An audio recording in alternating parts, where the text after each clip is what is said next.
Introducing the all-new Italiano range of pizza. Pizza Ultimo. Pizza Hut. இனி விரிவான செய்திகள். வெளிநாட்டு வேலைவாய்ப்பு மற்றும் நலன்புரி சேவைகள் அமைச்சர் டிலான் பெரேராவுக்கு எதிரான நம்பிக்கையில்லா பிரேரணை பாராளுமன்றத்தில் தோற்கடிக்கப்பட்டுள்ளது.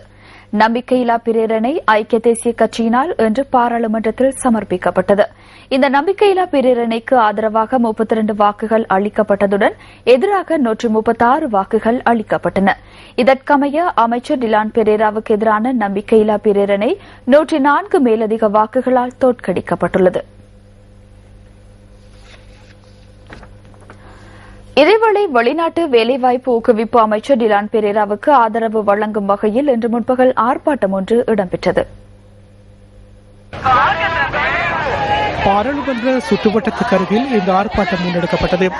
அமைச்சர்கள், ஐக்கிய மக்கள் சுதந்திர கூட்டமைப்பின் பாராளுமன்ற உறுப்பினர்கள் உள்ளிட்ட மேலும் பலரும் இதில் கலந்து கொண்டிருந்தனர். அவர்களுடன் வருகை தந்து அமைச்சர் டிலான் பெரேராவிற்கு அமோக வரவேற்பு அளிக்கப்பட்டது.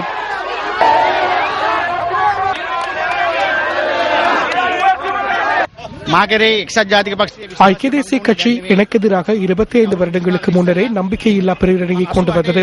88ஆம் ஆண்டு நான் அரசியலுக்குள் பிரவேசிக்கின்ற போது ஐக்கிய தேசிய கட்சி என்னை கொலை செய்வதற்காக 3 முறை துப்பாக்கி பிரயோகத்தை மேற்கொண்டது. நம்பிக்கையில்லா பிரேரணை தற்போது நம்பிக்கையுடனான பிரேரணையாக மாறியுள்ளது. அமைச்சர் டிலான் பெரேரா அவர்கள் இந்த அமைச்சு பதவியை பொறுப்பேற்றதன் பின்னர் அந்த சேவையை மிக சிறந்த முறையில் முன்னெடுத்துச் செல்கின்றார். நம்பிக்கையுடன் வெளிநாடு செல்வதற்கான வழியை அவர் ஏற்படுத்தியுள்ளார்.